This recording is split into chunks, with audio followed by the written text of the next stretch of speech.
as I take my little walk in the woods, I wanted to talk about your artistic voice.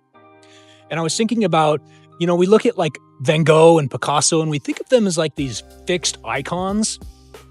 But the truth is, they completely reinvented their styles multiple times. They didn't just find one lane and stay there. They tore it down and they built it back up many times. It's that willingness to embrace the change that's absolutely huge. And that's exactly where the biggest breakthroughs happen.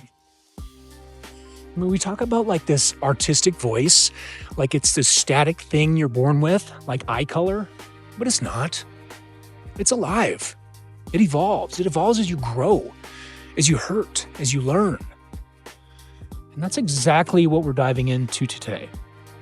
5 ways to reimagine that voice. So if you're currently looking for a fresh perspective to try to shake things up in your own creative life, hit that subscribe button because I got all kinds of stuff in store. It's going to be super fun. Let me catch my breath. Let me show you some of this stuff here. Oh my God, isn't it gorgeous? Woo-wee! Love it.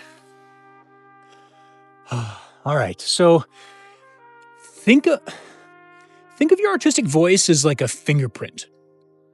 It's unique to you. But here's the thing, you can refine it.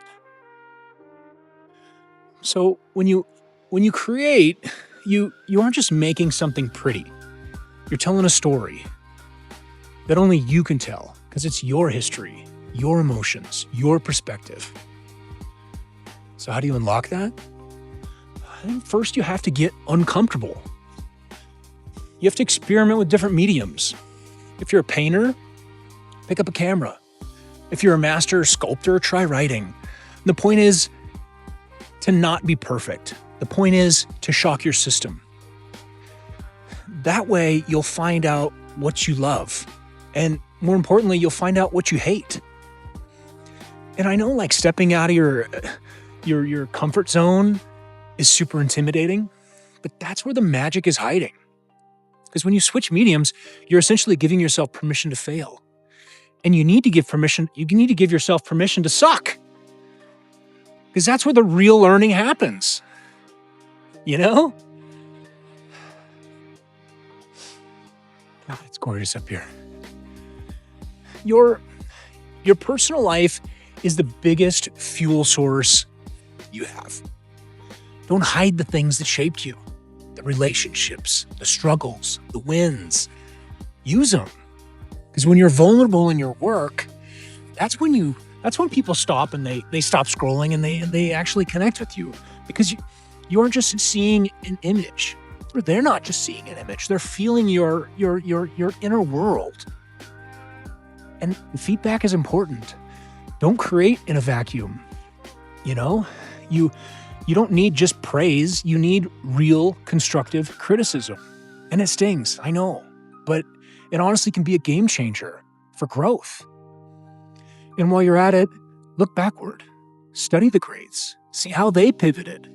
Because when you realize that every great artist had to pivot, it gives you permission to do the same. Reimagining who you are as an artist isn't a weekend project. It's a lifestyle. And it requires patience and a serious willingness to take risks. But let me tell you, the fulfillment you get on the other side, it's absolutely worth it. So don't be afraid to take that leap. And if you want to go deeper, check out my next video I'm working on where I put myself in a super uncomfortable spot. Let me know in the comments, what's one creative risk that you're planning to take this week? Thanks for watching. Subscribe. Ciao.